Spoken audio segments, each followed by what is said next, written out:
já que é para aproveitar o tempo, vamos aproveitar, né, gente? Esse minuto é precioso.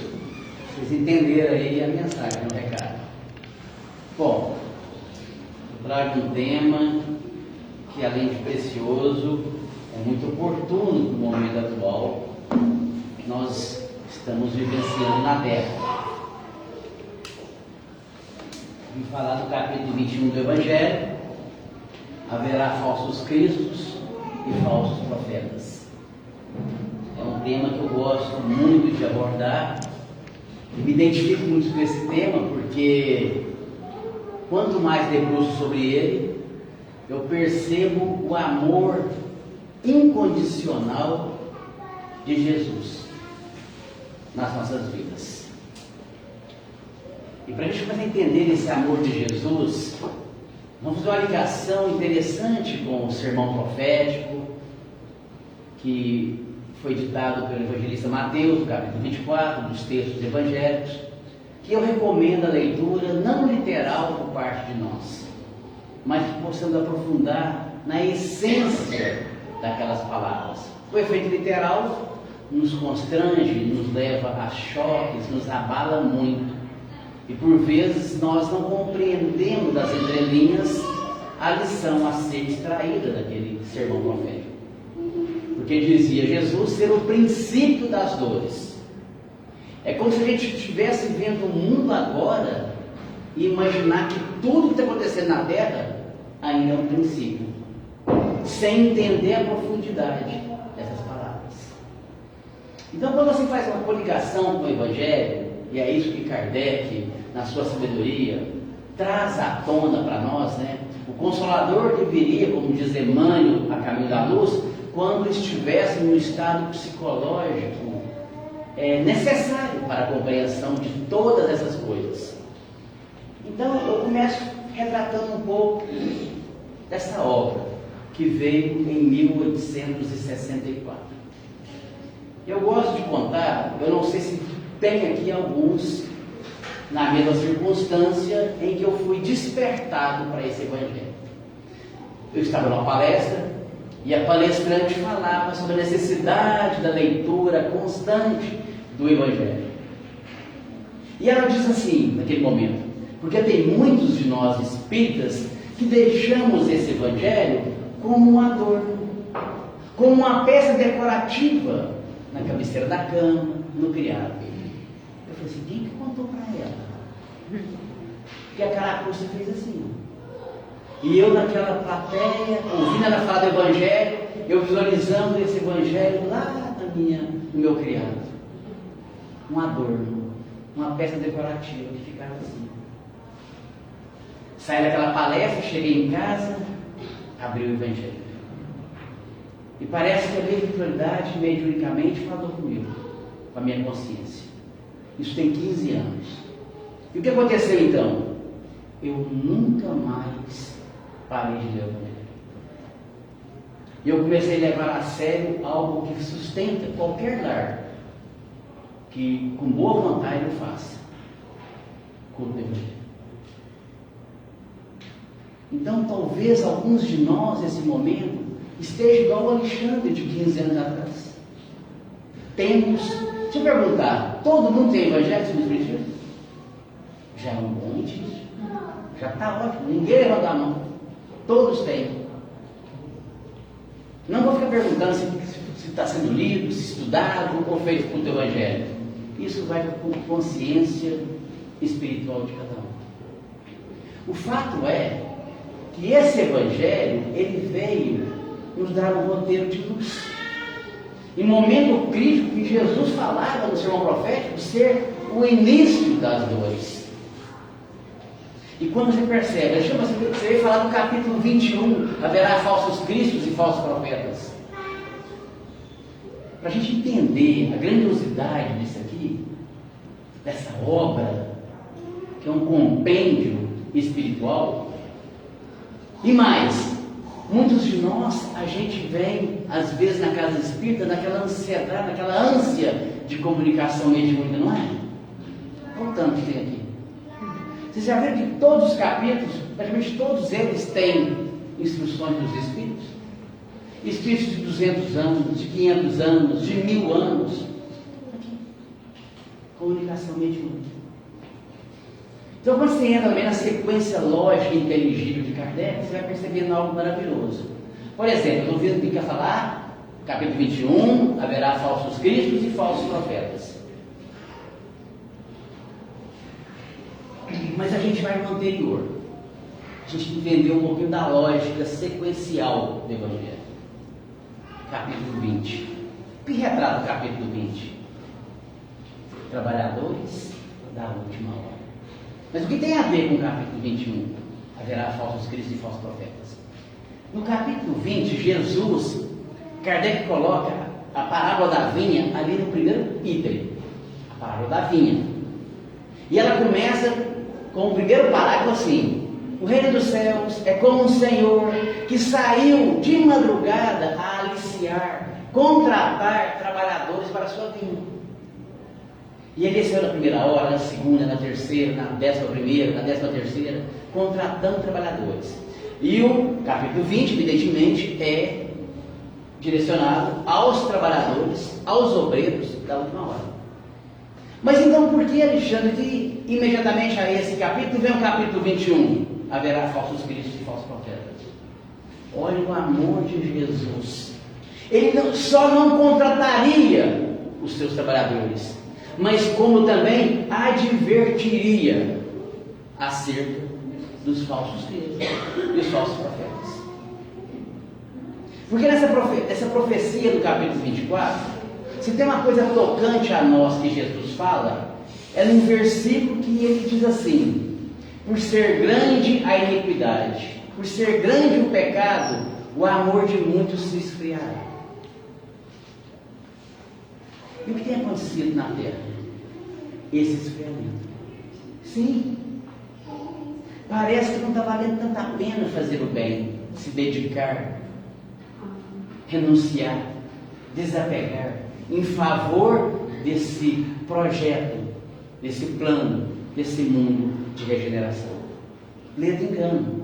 Mas é que muitos estão tão aturdidos com o que está acontecendo na face da terra, que estão desanimando. E os convites são tantos, tão chamativos, que tem despertado a muitos ao abandono dos seus postos. Daqueles que Jesus caridosamente, amorosamente, aliciou e contratou. Isso tem acontecido no movimento espírita, tem acontecido nas funções da ciência, na política, na arte, em todas as áreas de progresso da humanidade. De repente há um abandono, um êxodo. A gente vê no movimento espírita, por exemplo, palestrantes, que eu conheço vários, que pararam com o trabalho de divulgação da doutrina. A gente vê médios em casas espíritas se afastando do trabalho. E o mais crítico e mais numeroso é quando você vê vários frequentadores deixando de frequentar. Não o culto religioso em si, mas o beber da espiritualidade. É isso que Jesus está falando. Só que ele menciona de uma maneira muito caridosa, por isso eu repito e friso, leem capítulo 24, sermão profético de Mateus. Ele vai nos falar que o fim de um ciclo se daria quando o Evangelho fosse levado a todas as partes, para todas as gentes, em testemunho a todas as nações. E isso, graças a Deus, está se dando. Olha aqui. Se tem esse público assistindo aqui, vai estar disponível para quantos? E para quantos podem vir? Oh, assiste aquela palestra lá, foi interessante. Divulgação. Aí você fala assim, para a gente entender por que Deus permitiu uma pandemia na Terra. Iria causar uma reclusão para que se expandisse um Evangelho. E foi o que aconteceu. Porque foi justo na pandemia que as lives explodiram. Lives espíritas, evangélicas, católicas. E é isso que está acontecendo. Porque Jesus diz: quando o Evangelho for pregado em todas as partes. Talvez ele esteja ainda na sua casa como um adorno, como estava na minha. Mas chegará tempo que será pregado. Principalmente para cada um de nós. Para cada um de nós. Eu venho aqui favorecer com esse pequeno e simples conhecimento. Mas quem está mais interessado em beber dessa água sou eu. Sou eu. Que necessito tanto. Então é isso. E quando a gente olha a Terra, de um modo geral, olha as convulsões, os cataclismas, as intempéries, os tsunamis. É claro que, de ponto de vista geológico, tem ocasionado um grande número de vítimas sobre a Terra. Mas quando a gente vai analisar um pouquinho mais profundo essas convulsões, esses cataclismas, esses tsunamis, a gente começa a observar que elas estão muito mais dentro de cada um de nós do que fora. E é por isso que hoje você está aqui. Porque Jesus conhece tanto cada alma que ele dirige, que ele sabe o direcionamento que ele deve dar. É claro que muitos serão chamados e poucos os escolhidos. É claro que onde estiver seu tesouro, ali estará teu coração. Então tem um tesouro de muitos que não está aqui. Está em outros lugares. E o coração, claro, juntamente com a pessoa, não está aqui. Mas se você está aqui hoje, é porque o seu tesouro está aqui. E obviamente o seu coração também. Então esse é o amor de Jesus, que mexe conosco para que nós despertemos e principalmente nos precavemos em relação aos falsos cristos e aos falsos profetas, que a gente vai entender. Por isso que Jesus, ao sair do Jesus ao sair do templo de Jerusalém, ele descreve assim para os discípulos: está vendo esse templo? Não ficará pedra sobre pedra que não seja derribada. E ali, claro, houve uma preocupação muito grande por parte dos discípulos. Como pode um templo desse vai ser destruído? Evidentemente que Jesus não falava do ponto de vista material somente, porque a gente sabe que com o passar do tempo, tudo que é matéria vai se destruindo. Mas ele falava do ponto de vista moral, necessária a destruição. E ali a gente observava os sacerdotes, escribas, doutores da lei, os levitas, que estavam com condutas muito contrárias às que deviam ter para a época, fazendo comércio, corrompendo e pregando como se fosse envaidecidos pelo seu orgulho, rebaixando pessoas que culturalmente não tinham condição de fazer. Então essa era a condição que Jesus vislumbrou naquele momento.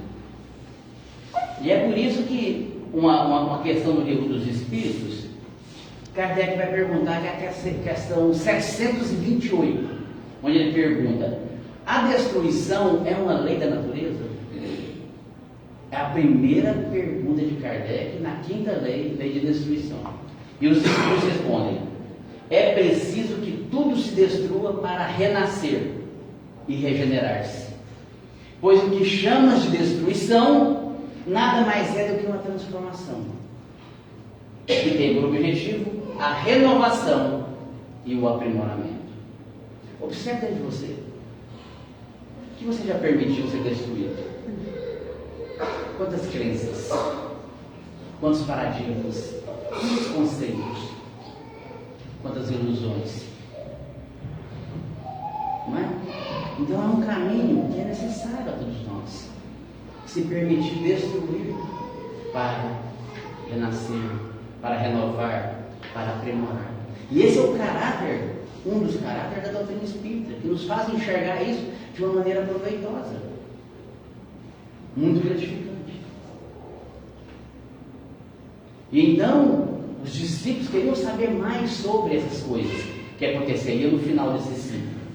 Porque Jesus menciona algo assim, muito complicado. diz que no final dos tempos haveria tanta aflição nunca vista antes. E quando você pega hoje na humanidade, quanta aflição. Se você pegar hoje a corrida dos seres encarnados para os profissionais da área da saúde mental, você fica abismado. Psicologia, psiquiatria, neurologia. Assim. É o que Kardec nos trouxe, que seria justificativa para que estivesse realmente uma transição planetária, que seria a loucura e o suicídio. Quando eu olho para mim e falo assim, meu Deus, obrigado Jesus, porque me aliciastes. E eu pude dessa maneira, com esse trabalho que me designastes, estar sob preventivo da loucura e do suicídio. Porque quem de nós estamos isentos? Quem de nós? Com ideações suicidas, com depressões, ansiedades, bipolaridade, síndrome de pânico e tudo mais, que assola. Então a gente percebe que isso tudo dá um contexto do que a gente está falando. E é então que Jesus vai nos falar então a primeira profecia, que ele cita lá no versículo 5. Virão muitos em meu nome dizendo, eu sou o Cristo. E observe agora as palavras de Jesus. E enganarão a muitos. Jesus já sabia. Agora olha que amor de Jesus por nós, como governador espiritual. Há 2000 anos ele profetiza o que iria acontecer agora. E está acontecendo. Só que ele caridosamente pede ao Pai, lhes envia o Consolador prometido, para que soubéssemos muito mais coisas, para que relembrássemos as coisas, para que voltássemos a extrair de nós a lembrança desse Evangelho que for esquecida, para que então pudéssemos nos fortalecer, nos encorajar, para passar por um momento tão difícil.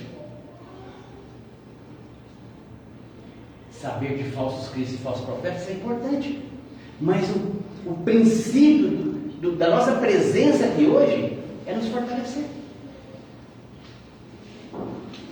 Porque qualquer um de nós pode esfriar a qualquer momento. Como ele diz, você pode abandonar a qualquer momento. E muitos que estavam com ele abandonou. Traíram, negaram. A gente tem uma ideia. Quem estava com ele traiu e negou. Agora imagina nós. Quando você pensa em negação e traição. É a coisa mais fácil do mundo. É a coisa mais fácil. É isso que ele está dizendo para nós. E aí no versículo 11 ele arremata. Surgirão também muitos falsos profetas.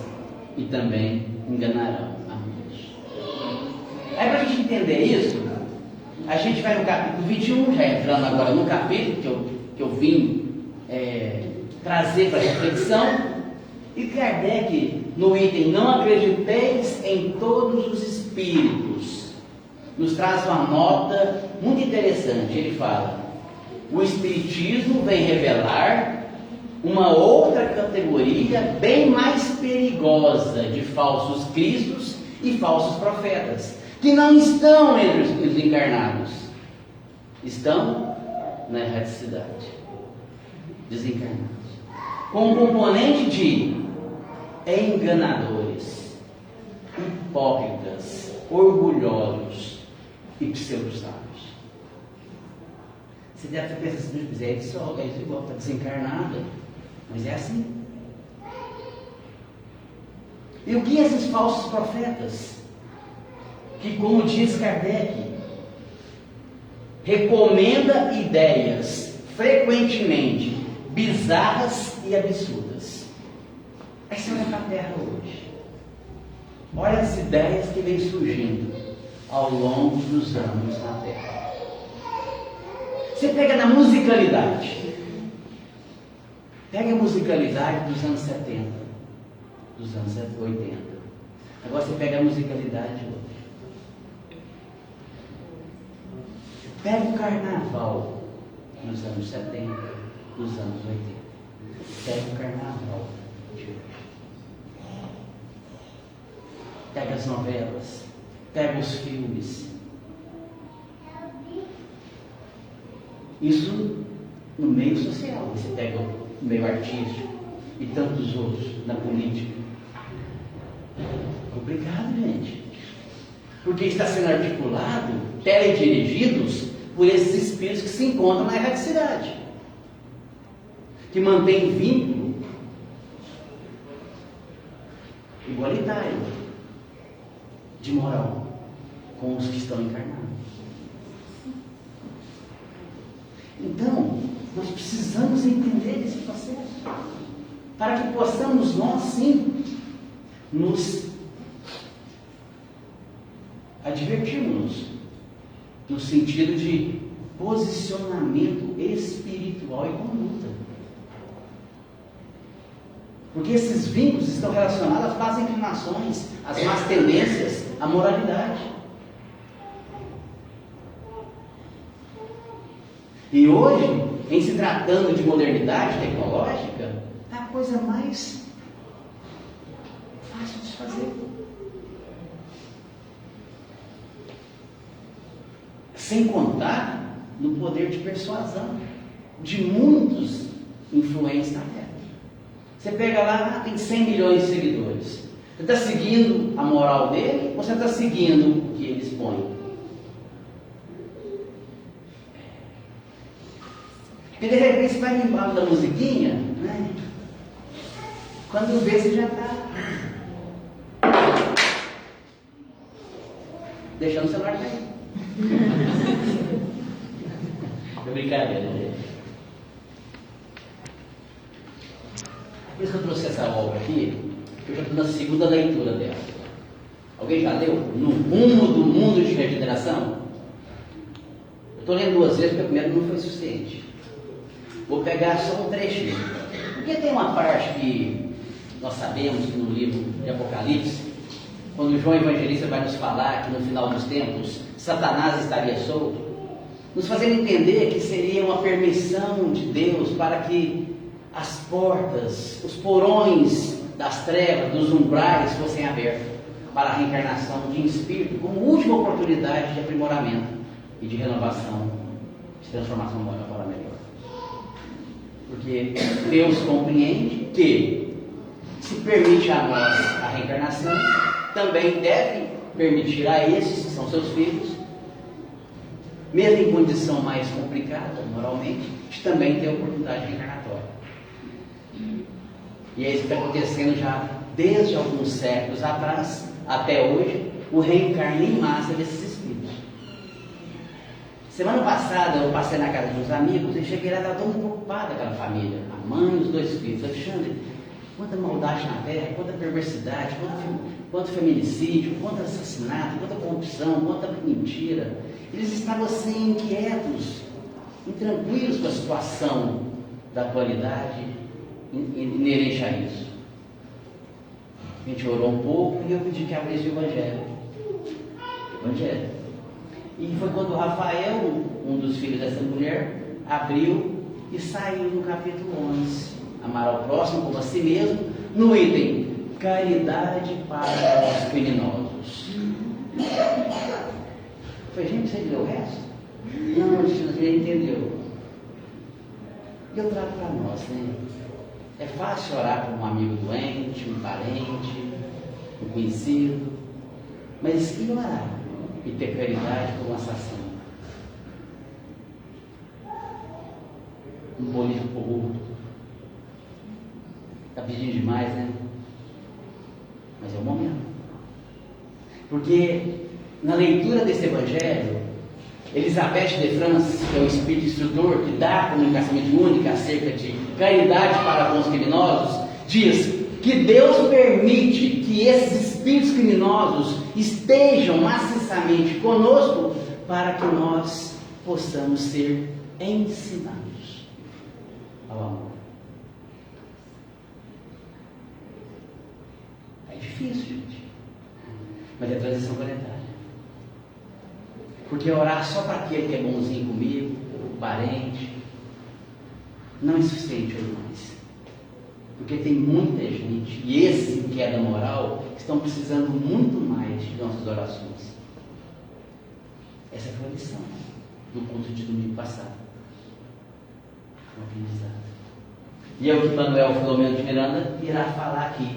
Que nós, a grande maioria de espíritos do plano de provas e expiação, estamos ainda na injunção, na incursão da lei de causa e efeito. Porém, esses espíritos têm como potencial nos fazer reajustar a essa lei de causa e efeito. Ou seja, separação do joio e do trigo. É isso, gente. E aqui Manuel Filomeno de Miranda vai falar sobre isso. Criminosos cruéis, aqui ó, tudo. Criminosos cruéis, liberados de regiões infelizes para desfrutarem da sua última oportunidade, estão renascendo desde alguns anos e infectando mais o mundo. Quando vemos a hediondez, o cinismo, os crimes disfarçados que os indivíduos vêm praticando, especialmente nesse momento de luzes e sombra, não temos dúvida de que uma terrível geração de entidades infelizes, quase demoníacas, encontra-se no cenário do planeta reencarnada, que ainda prefere a manutenção dos desaires e crimes hórridos em que se comprazem. Quando Jesus esteve na Terra, ele, sem o querer, evidentemente, ele acabou contraindo uma série de inimigos, de opositores. E acreditem, esses inimigos e opositores se mantêm até hoje. A obra é repleta dessa atividade anticristo, digamos assim, no mundo espiritual. De ódio, de revolta contra Jesus. Essa que é a questão hoje em dia.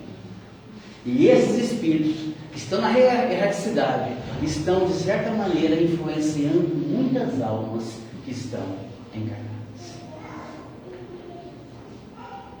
Então, quando a gente fala assim, não vamos ter caridade com os criminosos, porque a grande maioria, acreditem, por ignorância, por falta de lucidez e por queda moral tremenda, estão sendo influenciados muito mais do que eles imaginam. Tem uma questão no livro dos Espíritos que a gente conhece bem, qual é? 459. Pode os Espíritos influenciar nossos atos, palavras e pensamentos muito mais do que se imagina. De ordinário, são eles que vos dirigem. Vocês imaginam? Se a gente, na nossa vontade de querer o melhor, buscar a casa espírita, fazer culto, estar presente aqui, aprendendo, procurando trilhar um pouco no bem, já somos persuadidos, imagina que esses espíritos, que sequer estão atinados para essa realidade, e cometendo atrocidades, hediondizes, crimes totalmente levando ao abismo moral. E aí vai dizer como funciona mais ou menos esse trâmite. Porque esses espíritos elaboram leis absurdas a fim de tornarem legítimos os tremendos e inomináveis crimes de destruição da família, de corrupção da juventude, de desrespeito à ética e qualquer procedimento digno em favor da leviandade e do mentiroso prazer sensual, levando um retrocesso de conduta. É lamentável ver-se o vazio existencial, a falta de interesse das questões nobres. E aqui fala algo interessante, que desconsideração por si mesmo, através de esporte suicida. Eu nunca vi tanto esporte suicida na atualidade. Desconsiderando a própria vida. E tem muitos, em terra, ar, na água, esporte suicida. Se eu morrer, morri. Não faz. Se eu danificar meu corpo, tanto faz. Porque no final é esporte suicida. Então a gente percebe que as ideologias estão aí como sendo consideradas os falsos cristos. E é isso que nos retrata o entendimento de falso Cristo. Porque quando Jesus trouxe a sua ideologia do amor, da caridade, da preservação da vida, do sustento da família, da religiosidade, do amor, da caridade, fraternidade, bondade, indulgência, perdão, tudo isso que agrega a sua ideologia, tudo contrário a isso é falso. E a gente não pode ficar também só analisando de um contexto em que as ideologias que estão por aí. Nós precisamos nos precaver em relação aos nossos falseamentos, até mesmo no movimento espírita. Temos que ter cuidado, ter polidura em relação às nossas discussões, o que a gente influencia, se está na base. É por isso que eu acho lindo essa lição, quando a gente vai adentrando acerca dela, e o próprio instrutor, lá no capítulo 21, ele vai falar que sim, os falsos profetas serão muito numerosos. Por quê? Haveriam diversas falsos cristos, que são falsas ideologias, contrárias às ideologias do Cristo. Mas teriam que ser propagadas. E os falsos profetas são os propagadores, são os divulgadores dessas falsas ideologias. E é o que a gente está vendo hoje aí. Quanta gente inteligente, de poder influenciativo, formador de opinião, que estão influenciando massas, crianças, adultos, jovens, para cada coisa bizarra, absurda. Opositores do Cristo. Como eu vi uma marcha em São Paulo recente agora, e uma pessoa com uma capa preta, um chapéu preto assim, e aquele tanto de gente atrás dele, jovens, crianças, adultos, adolescentes, adultos, gritando: ei, ei, ei, Satanás é nosso rei. Olha o igual que está isso. E aqui quando eu falo de fala, contra a família, a juventude. O que está vendo hoje. E rede social tomou um rumo muito fácil. É fácil seguir alguém em rede social. Já viu que é fácil? Mas aí vem o Espírito para nos falar. Como que eu vou reconhecer esses divulgadores, essas ideologias? Jesus ensinou há 2000 anos. Reconhece-se a árvore? Examina. Já não entra em algo sem examinar, não. Ah, mas eu sou de maior, eu sei o que eu estou me metendo, Alexandre. Enganarão a muitos, diz Jesus. Até os escolhidos. Está no sexto evangelho. Enganarão a muitos. Engana, gente. Caímos igual patinho nas falsas ideologias. É sério. É muito sério. E aí, ele não vai falar só sobre, reconhece a árvore pelo fruto.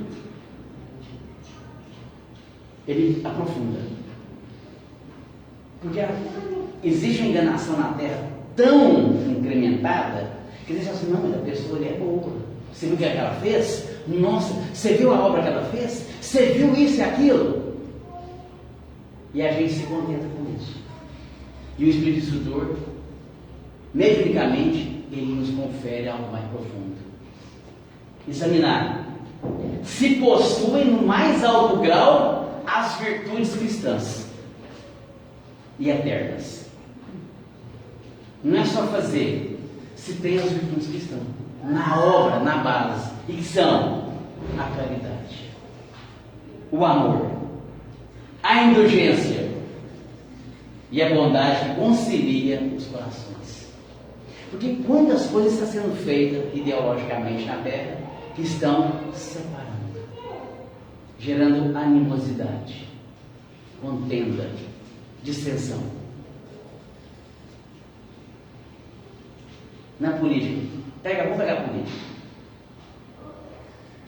Na época da política, eu lembro as pessoas, algumas falar assim: eu não vou ajudar mais não, porque votou naquele candidato, e o candidato não é o meu, eu não vou ajudar mais não. Eu vi trocentas pessoas fazendo isso. Examina o grau de virtudes, a caridade, o amor, a indulgência e a bondade que concilia. Aí então ele diz: se em apoio às palavras, eles juntam os atos. Percebe que não adianta só as palavras. Ah, eu fiz. E os atos? Condiz?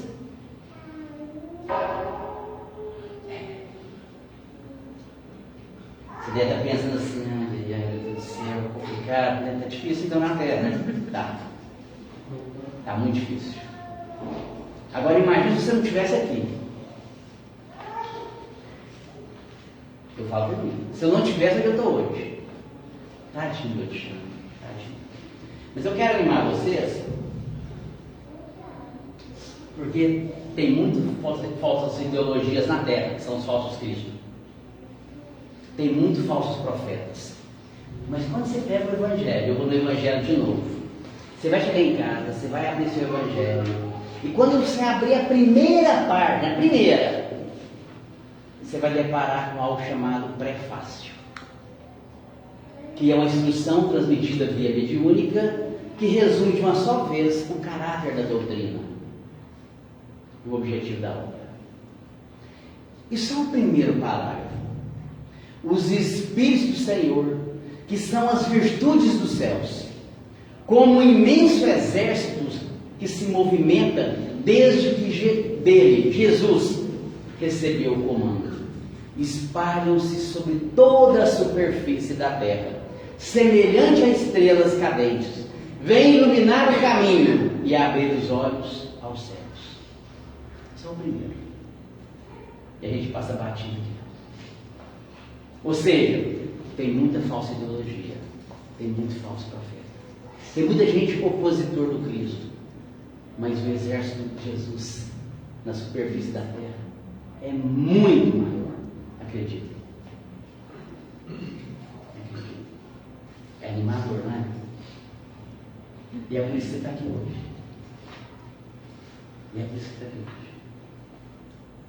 Porque essas falsas ideologias, elas culminam praticamente em 4 áreas da condição humana. Primeira, a materialidade. E quando você vai na questão 799 do Livro dos Espíritos, pergunta Kardec: como o Espiritismo irá favorecer ou ajudar o progresso? E lá a resposta: destruindo o materialismo. Olha o que o Espiritismo vai fazer. Olha para você, não sei quanto tempo de Espiritismo você tem. Você já não destruiu um pouco o materialismo dentro de cada um de nós? Olha os seus valores materiais, se não estão sendo pouco a pouco destruídos. Acho lindo isso, porque eu falo por mim. Então, está categorizado na Terra a questão do materialismo. O dinheiro, sim, é uma ideologia nefasta que atrai, arrebanha muitos. Capítulo 16, não tem como servir a Deus. É mamon. É ideologia forte. E enganam a muitos. No mundo ilusório da materialidade, no termo. Enganam muito. Depois o segundo, o poder. O poder na Terra ainda é algo muito ambicioso. E percebe que às vezes basta uma pessoa no poder para ocasionar um fratricídio de milhões de irmãos. Como por exemplo, você pega um Hitler. Olha que um poderoso fez.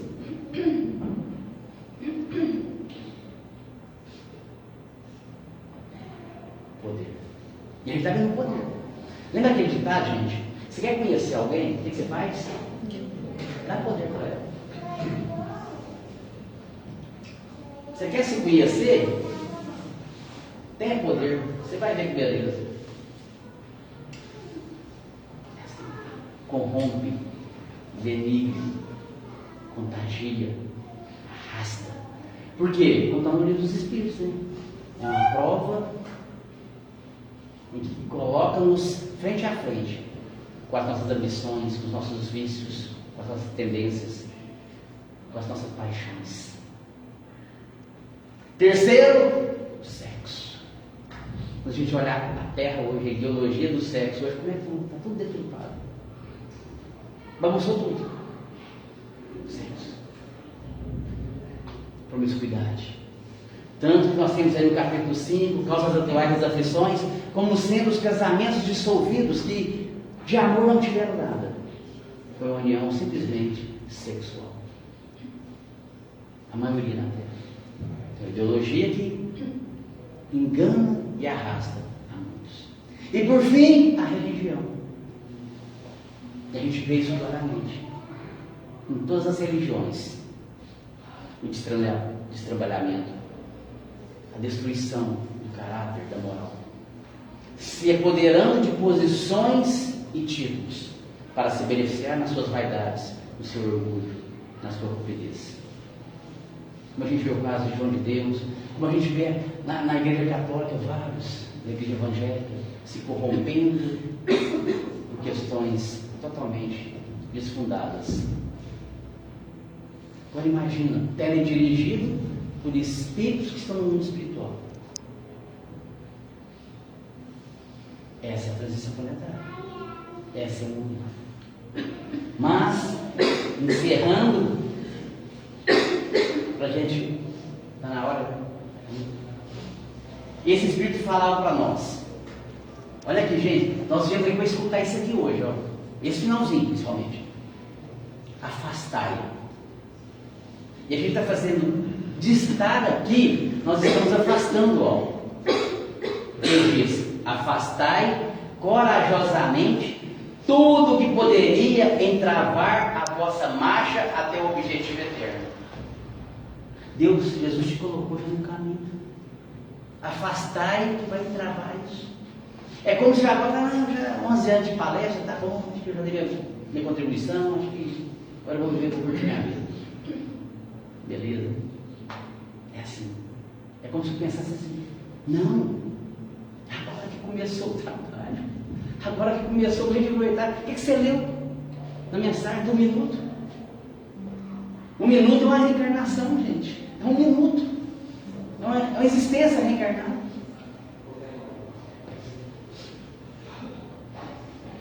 Por isso que Jesus pediu uma única coisa a nós no sermão profético. Ele falou de falsos profetas, falsas profecias, que o amor de muitos se esfriaria, mas aquele que perseverar até o final será salvo.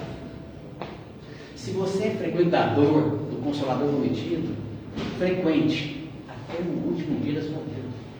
Você tem muito a aprender. Você tem uma contribuição muito grande a doar, como vocês estão fazendo aqui agora. Vocês estão doando ectoplasma, fluidos, vibrações, energia. O mundo espiritual que está aqui em cima está recebendo tudo de nós. Não é eles que estão somente, é nós que estamos doando. E continue. Persevere. Porque Manuel Flamengo Miranda irá nos dizer, depois que descreve tantas coisas sobre o mundo espiritual, sobre os opositores do Cristo, ele fala: felizmente, acima de todos estes que se encontram opositores do Cristo, esses que não só constituem as falsas ideologias, mas também providenciam os falsos divulgadores para complicar a vida na Terra. Felizmente, acima de todos eles, encontra-se Jesus e sua filosofia do amor, que corrige e ampara, sem nunca deixar a sós aqueles que o buscam na sua ânsia de serem felizes. E essa é a ânsia nossa quando a gente vem na casa espírita, de ser feliz, buscando aqui o Evangelho, mas acima de tudo, Jesus. Essa é a mensagem. E ele diz algo interessante para esses tempos atuais. Está lá no sermão profético. Aquele que se encontra na Judéia, região espiritual de uma casa espírita. Aqui é uma Judéia, é uma região espiritual. Recomenda Jesus e Emmanuel explica no Caminho, Verdade e Vida. Fujam para os montes das ideias superiores. Então, quando vier uma ideia desconexa, não digna, não edificante, algo que degreda, algo que não assemelha com o que você está querendo constituir na sua vida, fuja para os montes das ideias superiores. Ideias superiores. É a recomendação do Cristo. Nessa época é difícil. Muito obrigado a todos vocês.